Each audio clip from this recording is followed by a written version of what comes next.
नमस्कार दोस्तों। HR publication की किताब से हम पंचायती राज को कवर कर रहे हैं और ये एचआर पब्लिकेशन की किताब का 10वां चैप्टर है, पंचायतों की शक्ति, प्राधिकार एवं उत्तरदायित्व। ये इंपॉर्टेंट है, यहाँ से सवाल पूछे गए हैं। तो आज हमारा टॉपिक यही रहने वाला है। और पंचायत की शक्तियों में 3 टॉपिक है: ग्राम पंचायत की शक्ति, जनपद पंचायत की शक्ति और जिला पंचायत की शक्ति। इस वीडियो में हम ग्राम पंचायत की शक्ति को देखेंगे और उसको पढ़ेंगे। पंचायत की शक्तियां, प्राधिकार एवं उत्तरदायित्व। तो सबसे पहले मैं आपको बताना चाहूंगा पंचायतों की शक्ति का जो प्रावधान है, संविधान की बात करें तो वो मिलेगा आपको 243 जी में। ठीक है, तो जी में पावर ऐसे बोलते हैं ना, तो जी जी मतलब मन वाला जी है ना। ठीक है, तो जी में पावर होना चाहिए, दम होना चाहिए, तो जी में दम, जी में पावर से शक्तियां याद करें 243 जी। ऐसे आप रिलेट कर लेना, याद कर लेना, 243 जी में पावर है। ठीक, तो संविधान के 243 जी में पंचायत की शक्तियों को उल्लेख है। क्या लिखा हुआ देखते हैं। संविधान के प्रावधानुसार राज्य विधानसभा विधि द्वारा पंचायतों को शक्तियां एवं अधिकार प्रदान कर सकता है। कौन करेगा पंचायतों को शक्ति प्रदान? राज्य विधान सभा। कैसे करेगा? विधि बनाकर करेगा। पंचायत की शक्तियां, अधिकार तथा उत्तरदायित्व तो निम्नलिखित रूप में है: आर्थिक विकास एवं सामाजिक न्याय के कार्यक्रमों की योजना तैयार करना, उनका क्रियान्वयन करना। और संविधान की 11वीं अनुसूची में कितने विषय उल्लेखित है? 29 विषय। तो 29 विषय पर कार्य करते हुए आर्थिक विकास एवं सामाजिक न्याय के लक्ष्यों को प्राप्त करना। ये तो बात हो गई संविधान की, लेकिन हमको संविधान वाला नहीं पूछेगा। हालांकि 243 जी पूछा हुआ है, एक सीजीपीएससी में एक बार पूछा हुआ है। हमको जो छत्तीसगढ़ पंचायती राज अधिनियम है उसकी धाराएं पढ़नी है और उसके प्रावधान को हमको याद करना है। तो ग्राम पंचायत के कृत्य एवं शक्तियां, लेकिन इससे पहले देखो, ग्राम पंचायत के कृत्य एवं शक्तियां पढ़ने से रिलेटेड हम याद करेंगे। बहुत आसान है याद करना। ये जो जितने भी कृत्य, कार्य एवं शक्तियां हैं, कार्य और शक्ति, ठीक, ये सभी धारा हमको याद होनी चाहिए। धारा भी तो हम याद करने का प्रण लिए हुए हैं, तो धारा कैसे याद नहीं करेंगे? तो ध्यान रखना, देखो धारा याद करेंगे, लेकिन इसमें ये कैसे याद करेंगे? बहुत ही आसान है याद करना। सबसे पहले देखो, स्तर लिख देता हूं। एक स्तर है ग्राम सभा, ग्राम सभा शॉर्ट फॉर्म में लिख रहा हूं, ग्राम सभा। दूसरा मिलेगा ग्राम पंचायत, तीसरा मिलेगा जनपद पंचायत और चौथा मिलेगा जिला पंचायत। अब बोलोगे सर यहाँ पे तो ग्राम सभा के कार्य एवं शक्तियां नहीं है, तो ध्यान रखना, कार्य एवं शक्ति कौन से धारा में मेंशन है? धारा 7 में। 7 से 7, 7 से शक्ति और 7 से सम्मेलन, लेकिन वार्षिक सम्मेलन। अम्मा समूह वाला ट्रिक बताया था, पूरा 3 से लेके धारा 7 तक याद किए होंगे उसमें। ठीक है, अम्मा सम्मा से अधिसूचना, म से मतदाता, रजिस्ट्रेशन मतदाताओं का। ठीक है, स से सम्मेलन था। ठीक है, फिर स से सम्मेलन, लेकिन वार्षिक सम्मेलन, ये सब याद किए हैं। तो ग्राम सभा का कार्य एवं शक्ति हम पहले ही पढ़ चुके हैं। इसमें हम ग्राम पंचायत, जनपद पंचायत, जिला पंचायत का याद करेंगे। बहुत ही आसान है। ये जितने भी धारा याद रखने हैं ना, तो 7 का एक विशेष महत्व है। धारा 20 में फिर 7 का गैप, धारा 27 फिर 34, 7 के पहाड़े 21 हो गया, 28 हो गया, 35 इसमें अविश्वास प्रस्ताव था। ये सब 7-7 का गैप है, काफी महत्व है इसको, अगर पूरे 132 धारा आपको याद करने हैं तो। ठीक, 7 का स्क्वायर क्या होता है? 7 7 49। तो धारा 7 में 7 से 7 और 7 से शक्ति, एक शक्ति आप ग्राम सभा का धारा 7 में याद रखेंगे, तो 7 7 है तो शक्ति रहेगा भैया 7, ऐसे याद रखो ग्राम सभा के कार्य में शक्ति। जब 7 7 है मतलब 7 × 7 49। धारा 49 में ग्राम पंचायत की शक्ति है। इसकी शक्ति है, ग्राम पंचायत की शक्ति है। और जस्ट धारा 49 के बाद क्या आएगा? धारा 50 आएगा। तो धारा 50 में, धारा 50 में जनपद पंचायत के कार्य एवं शक्ति है। फिर 50 के बाद क्या आएगा? 51, लेकिन 51 नहीं, 52 लिखना। धारा 50 के बाद धारा 52 है, तो धारा 52 में जिला पंचायत की शक्ति है। दे रहा हूँ काश, वैसे बधाई हो। ठीक है, फिर सो के उठ के कॉल। धारा 50 के बाद धारा 52 है, जिला पंचायत के कार्य एवं शक्तियां हैं। तो बोले सर 51 कहाँ चले गया? तो धारा 51 को यहीं पे आप अलग से लिखेंगे। ठीक है, धारा 51 को यहाँ पे मैं लिख देता हूँ, स्पेस है, आप जस्ट वो चार्ट बनाएंगे ना, तो उसी में ही आप उसको लिख लेंगे। धारा 51 भी याद करना कोई मुश्किल काम नहीं है। जनपद पंचायत के कार्य एवं शक्तियां, जनपद पंचायत के कार्य एवं शक्तियां धारा 50 में है, तो बस वही जनपद पंचायत से रिलेटेड ही है। तो ध्यान रखना, राज्य सरकार, क्या लिखोगे? राज्य सरकार अपने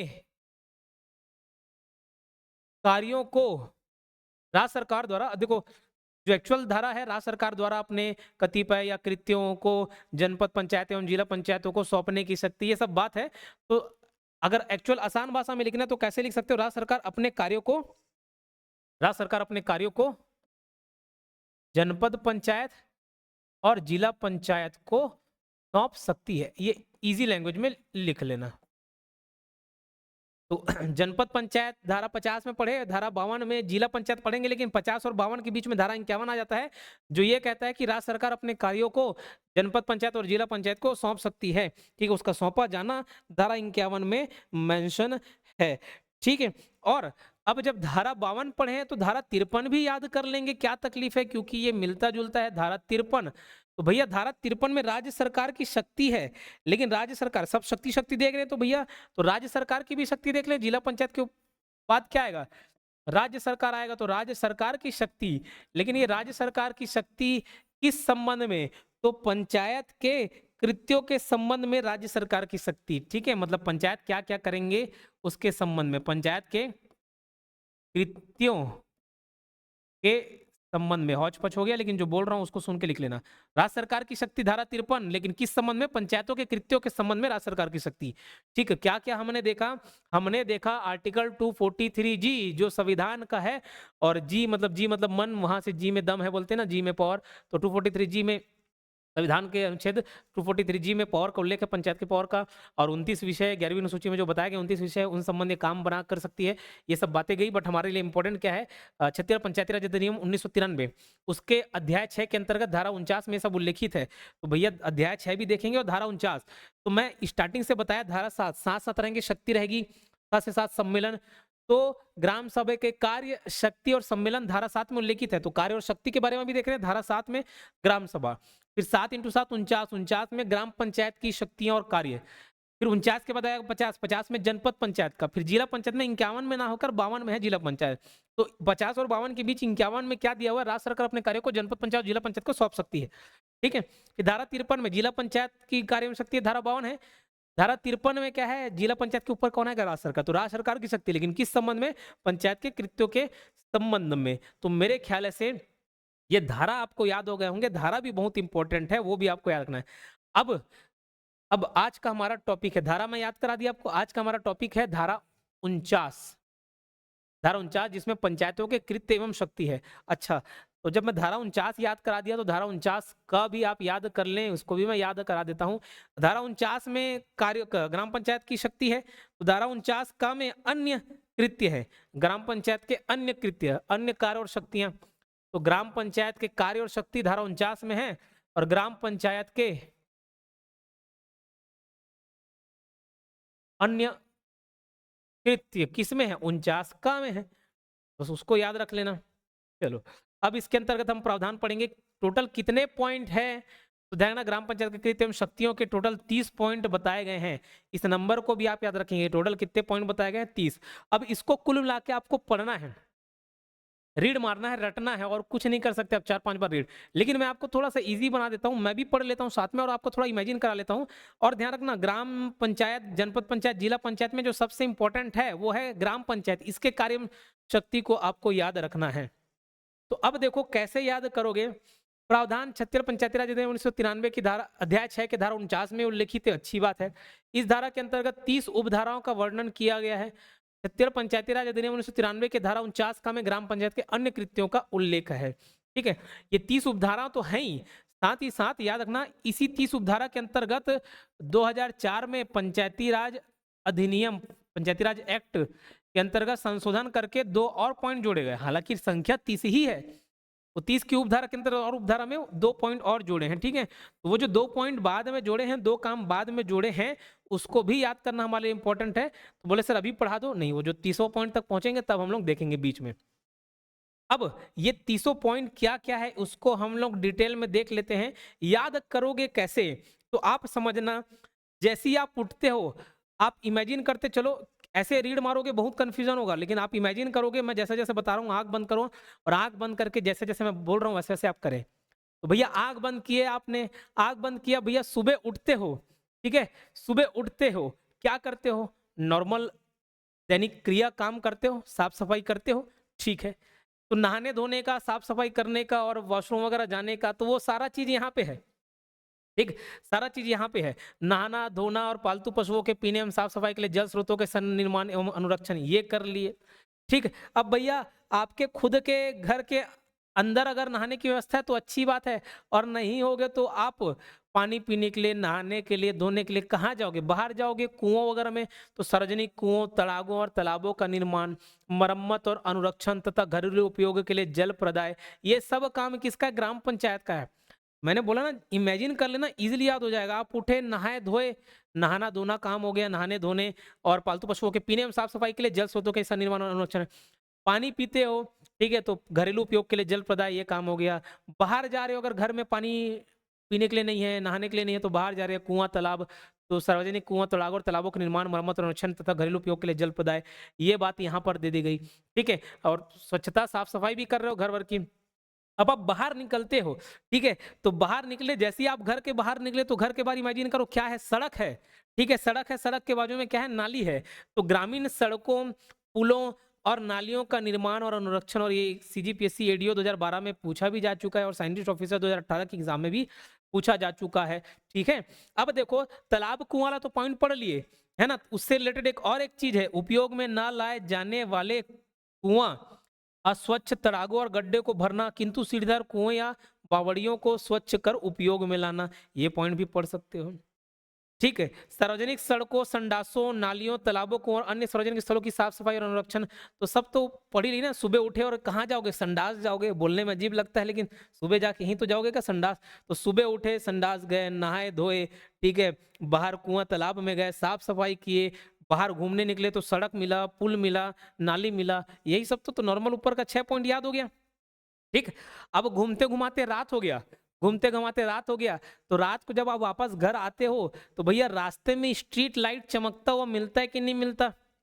आजू बाजू, तो प्रकाश की व्यवस्था करना, तो ग्राम मार्गों और अन्य सार्वजनिक स्थानों पर प्रकाश की व्यवस्था करना, ये भी काम हो गया। देखो 7 पॉइंट कितने इजीली आप याद कर लिए। ठीक है, 7 पॉइंट कितना आप इजीली याद कर लिए। ठीक है, आगे और क्या लिखा हुआ है? सार्वजनिक मार्गों या स्थानों और उन स्थलों में जो निजी संपत्ति ना हो, जो सार्वजनिक उपयोग के लिए खुले हों, चाहे ऐसे स्थल पंचायत में निहित हो या राज्य सरकार के हों, बाधाओं तथा आगे निकले हुए भाग को हटाना। मतलब जैसे कोई भी सार्वजनिक संपत्ति है, उसमें कोई बाधा आ गया, ठीक है, कोई जानवर मर गया, कोई पेड़ गिर गया, कुछ आगे निकल गया है, उसको साफ सफाई करना, आगे हटाना, सब बाधाओं को दूर करना। तो ये भी आप इजिली याद कर सकते हो भैया। आप मान के चलो घर के बाहर निकले, रोड में जा रहे हो, पेड़ कटा हुआ मिल गया, वहां पे एक्स्ट्रा गिर गया है, वो सबको साफ सफाई कराना, हर एक चीज तो वहां पे मिल जाएगा। हाँ कि ना? ठीक, तो ये हम लोग कैसे याद कर रहे हैं? थोड़ा इमेजिन करके याद कर रहे हैं, नहीं 30 पॉइंट नहीं याद होगा। और जब जनपद जिला का पढ़ोगे तो और कंफ्यूजन होगा। तो मैं जैसा इमेजिन करवा रहा हूँ, बढ़िया इमेजिन करो। क्या क्या इमेजिन किए? बढ़िया, सुबह उठे, कहाँ गए? संडास गए। ठीक, कहाँ गए? संडास गए, संडास वाला हो गया, नाली वाली हो गई। फिर नहाए धोए, नहाने धोने वाला पॉइंट था। पानी पिए, पानी व्यवस्था कराना, घरेलू उपयोग के लिए पानी हो गया, वो व्यवस्था कराना। बाहर निकले, सड़क वाला, सड़क मिला तो सड़क, नाली, पुल, ये सब मिल गया वो। वापस आए, रात में प्रकाश की व्यवस्था, सब याद है ना? तालाब कुएं देखे, जो उपयोग में नहीं है उसको बंद करना, ताकि कोई कुआं में गिर मत जाए। ठीक, तो ये सब हम लोग पढ़ ही रहे हैं। हाँ कि ना? चलिए, रास्ते में आ रहे थे, कुछ बाधा आ गई, उस बाधा को दूर करवा दिए। अब जैसे दिवाली का समय आता है तो भैया मनोरंजन करते हो, बाहर निकले, बढ़िया अपना मनोरंजन, क्या ताश खेल रहे हो, ठीक है, मनोरंजन कर रहे हो। तो ऐसे ही घर से बाहर निकले तो कुछ ना कुछ खेल देख रहे हो, तमाशे कर रहे हो, है ना, तमाशा ही कर रहे हो, है ना, मनोरंजन कर रहे हो। तो रास्ते में जा रहे हो, दुकान में रुक के सिगरेट फूक रहे हो, तो उससे संबंधित भी पॉइंट है। मनोरंजन, खेल तमाशों, दुकानों, भोजन गृहों और पेय पदार्थों, मिठाइयों, फलों, दूध तथा इसी प्रकार की अन्य वस्तुओं के विक्रेताओं का विनियमन और उस पर नियंत्रण। जो भी मनोरंजन कुछ करवा रहा है, खेल तमाशा करवा रहा है, होटल वगैरह है, ठीक है, कुछ पीने वीने का आइटम है, मिठाई बेच रहा है, फल फूल बेच रहा है, दूध बेच रहा है, उस प्रकार के विक्रेताओं का विनियमन, उनका रेगुलेशन और उस पर कंट्रोल, नियंत्रण, ये काम हो गया। तो ये भी कितना आसान हो जाएगा। बढ़िया, घर से बाहर निकले, अरे बाहर निकले, कुछ खा पी के आओगे, ये देखो, तमाशा करोगे, खेल तमाशा, मनोरंजन करोगे, ये सब। ठीक, मकानों, संडासों, मूत्रालयों, नालियों तथा प्लस शौचालयों के सनिर्माण का विनियमन, तो ये संडास वाला तो अपन पढ़ ही लिए थे। सार्वजनिक भूमि का प्रबंध और ग्राम स्थल का प्रबंध, ठीक है, इतना याद रख लेना। अच्छा, एक और चीज, कुछ कुछ देखो जो मैं रिलेट करा रहा हूं उसको याद करते ही चलना। अब घर के बाहर निकले, सड़क नाली देखे, प्रकाश देखे, बीच में दुकान पड़ गया, सिगरेट भी फूक लिए, खा लिए, मनोरंजन कर लिए, तमाशा कर लिए, खेल कर लिए, ठीक है। नहाना धोना वाला हो गया, तालाब हो गया, कुआं हो गया, हर एक चीज हो गया, पॉइंट हो गया। आप स्ट्रीट में और क्या चीज देखते हो? चिकन लटका हुआ रहता है, ठीक, मुर्गे को, बकरे का मांस, ये सब मांस लटका हुआ रहता है, ठीक। तो वो आपका इमेजिन हो रहा होगा, जैसे मैं बोल रहा हूँ वैसे इमेजिन हो गया होगा। तो मांस के विक्रय तथा परीक्षण का विनियमन, ये रेगुलेशन, ये याद हो जाएगा, हाँ कि ना।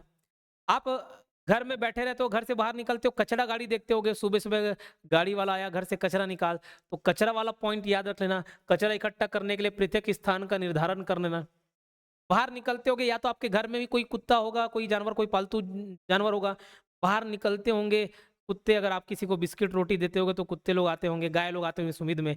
तो पशु याद रख सकते हो, शवों, पशु शवों और अन्य घृणोत्पादक पदार्थों के व्ययन के लिए स्थानों का विनियमन तथा लवारिस शवों और पशु शवों का व्ययन, ठीक है। तो वो पशु वाला तो ऊपर हो ही है, और ये लवारिस पशु का शव, तो जो शव वाली बात है वो भी याद रख सकते हो। गाड़ी चलाते होगे तो देखते होंगे आजू बाजू कुत्ते मरे रहते होंगे, बिल्ली मरे रहते होंगे, तो जो भी लवारिस शव है उनको ठीक आने लगाना। तो ये सब इमेजिन हो जा रहा है कितना ईजी, और ऐसे रीड मारोगे तो घंटा नहीं होगा, ठीक है। तो इसलिए क्या पढ़ना पड़ेगा आपको, इमेजिन करना पड़ेगा, नए नए तरीके विकास करने पड़ेंगे, ठीक है।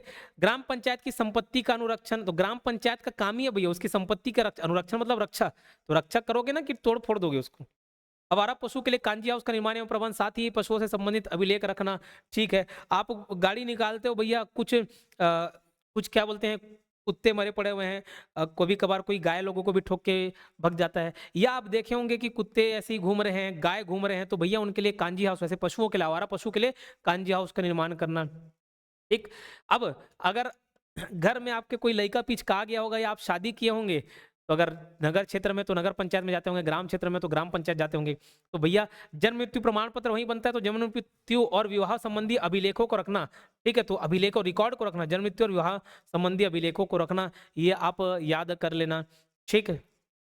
जनगणना कार्य में राज्य सरकार, केंद्र सरकार या विधि पूर्वक गठित किसी अन्य स्थानीय प्राधिकारी द्वारा संचालित सर्वेक्षणों में सहायता करना। अभी इतना मैं बता दिया, देखो 19-20 पॉइंट में पूरा रिलेट करा के याद कर दिया, बाकी को रीड मार रहा हूँ लेकिन आप वैसे ही याद कर लेंगे, ठीक है। इसमें 17 पॉइंट देखते हैं। इसमें संसद द्वारा बनाई गई विधि द्वारा या उसके अधीन राष्ट्रीय महत्व के घोषित किए गए प्राचीन तथा ऐतिहासिक स्मारक को छोड़कर, यानी कहीं आप देखोगे तो बोर्ड टंगे रहता है, एक ठोक लोहा टीना वाला बोर्ड टंगे रहेगा, उसमें धारा भी लिखे रहेगा भैया ये इस एक्ट के अंतर्गत ये स्मारक कवर होता है, इसमें आप नुकसान करेंगे, कोई छेड़खानी करेंगे, तोड़ेंगे फोड़ेंगे, तो आपको आपको भी तोड़ फोड़ दिया जाएगा, सजा हो जाएगी, लिखा रहता है कि नहीं लिखा था। तो अगर वो राष्ट्रीय महत्व का कोई स्मारक है लेकिन वो केंद्र सरकार या राज्य सरकार के अधीन नहीं आ रहा है, उसको छोड़ दे, लेकिन वो प्राचीन और ऐतिहासिक स्मारकों का अनुरक्षण करना, ऐसी भूमि को बनाए रखना जो ग्राम पंचायतों के अधिकार क्षेत्र में निहित है, उसके नियंत्रण दोनों, मतलब ऐसे स्मारक, ऐसे प्राचीन स्मारक, स्मारक, ऐतिहासिक स्थल जो केंद्र सरकार राज्य सरकार के अधीन नहीं आ रहे हैं, उनकी अनुरक्षा करेंगे कौन? ग्राम पंचायत, ठीक है। जनगणना कार्य में राज्य सरकार या केंद्रीय सरकार या विधि पूर्वक गठित किसी अन्य प्राधिकरण द्वारा संचालित सर्वेक्षणों में सहायता करना, संक्रमणशील सांसर्गिक रोगों के रोकथाम में सहायता करना, टीका लगाने और चेचक का टीका लगाने में सहायता करना, तथा मनुष्यों एवं पशुओं की सुरक्षा के लिए ऐसे अन्य निवारक उपायों को जो संबंधित सरकारी विभागों द्वारा विहित किया जाए प्रवर्तित करने में सहायता करना, निःशक्तों तथा निराश्रितों की सहायता करना, युवा कल्याण, परिवार कल्याण और खेलकूद को बढ़ावा देना, आग की रोकथाम, आग बुझाने और आग लग जाने पर संपत्ति की सुरक्षा के लिए रक्षा समिति की स्थापना करना। ये 25 में ही, बाद में 2004 में अमेंडमेंट करके एक बात जोड़ी गई, एक पॉइंट जोड़ा गया, उसको भी हम याद करेंगे लेकिन लास्ट में बता दूंगा, ठीक है। एक साथ 2004 वाला बता दूंगा।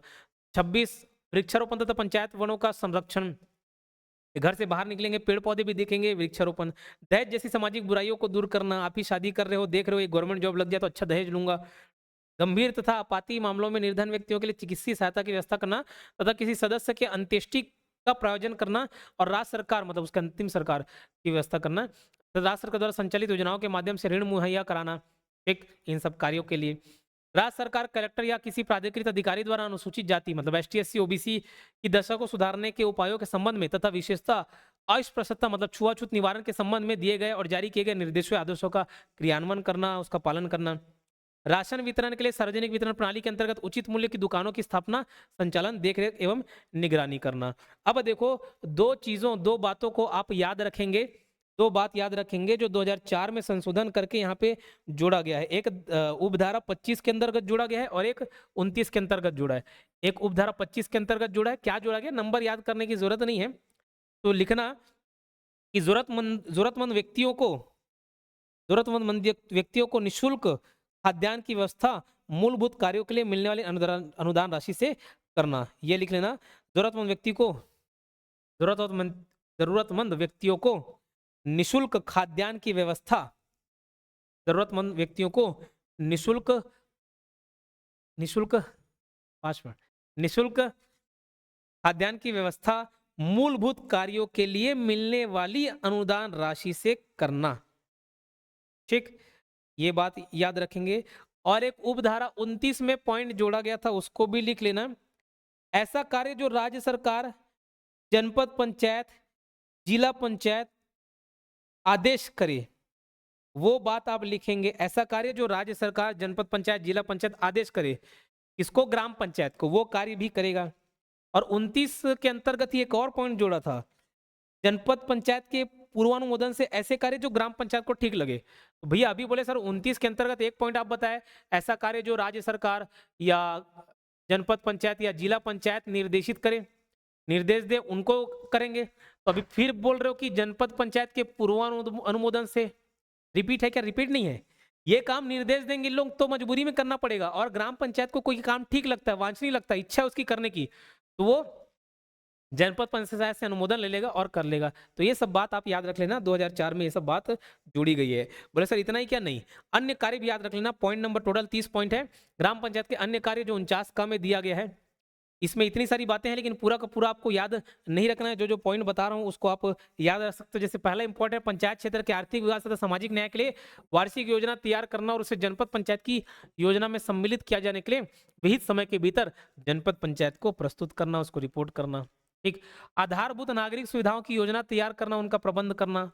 ये तीसरा पॉइंट इंपॉर्टेंट है, ग्राम सभा के अनुमोदन से विभिन्न कार्यक्रमों के अधीन हिताधिकारियों को चुनना। देखो, ग्राम सभा जो एक लिस्ट बनाती है, पहला लिस्ट बनाती है वो ग्राम सभा ही बनाती है। मतलब जो बेनिफिशरीज का चयन करना है, उनको सेलेक्ट करने का काम है, मतलब नाम कि कौन कौन बेनिफिशरीज होंगे, तो ग्राम सभा ही करती है। ठीक है, तो ग्राम सभा अप्रूवल देगी। उसके बाद जो फाइनल लिस्ट आएगा, फाइनल सिलेक्शन, वो कौन करता है? वो ग्राम पंचायत करता है। वो ग्राम पंचायत के कार्यों में शामिल है। ग्राम पंचायत के भीतर विकास स्कीमों और निर्माण कार्यों को कार्यान्वित करना, निष्पादित करना, उनका पर्यवेक्षण करना। किसी विधि द्वारा उसे सौंपी गई या जो उसे केंद्र या राज्य सरकार या जिला पंचायत का जनपद पंचायत द्वारा सौंपी गई हो ऐसी स्कीमों, संक्रमण, परियोजनाओं के निष्पादन को सुनिश्चित करना। ये सब पॉइंट तो देखिए रहे। और जो इंपॉर्टेंट है उसको मैं बताता हूँ, फिर बाकी आप रीड कर लेंगे, इसको रीड ही करना है। ग्राम सभा द्वारा की गई है, 10वां पॉइंट इंपॉर्टेंट है, ग्राम सभा द्वारा की गई अनुशंसा और किए गए निश्चयों को कार्यान्वित करना। ये सब बात आप याद रखेंगे। इसको भी ध्यान रखना, ग्राम पंचायत किसी सड़क या मार्ग का नामकरण कर सकती है। ठीक है, ये बात आप इतना ध्यान रखेंगे। ठीक, अब हम लोग यहाँ पर 18वां पॉइंट पढ़े थे। इस संबंध में एक और बात मैं बता देता हूँ। सार्वजनिक बाजार तथा सार्वजनिक मेलों से भिन्न बाजारों तथा मेलों की स्थापना, प्रबंध और विनियमन। यहाँ पे जो पॉइंट लिखा हुआ है क्या, सार्वजनिक बाजार और सार्वजनिक मेला, ये दो शब्द लिखा हुआ है, इसको आप ध्यान रखना। किसी भी बाजार या मेले को सार्वजनिक घोषित करने की शक्ति किसके पास है? किसी भी बाजार को लिखना, किसी भी बाजार को, बाजार या मेले को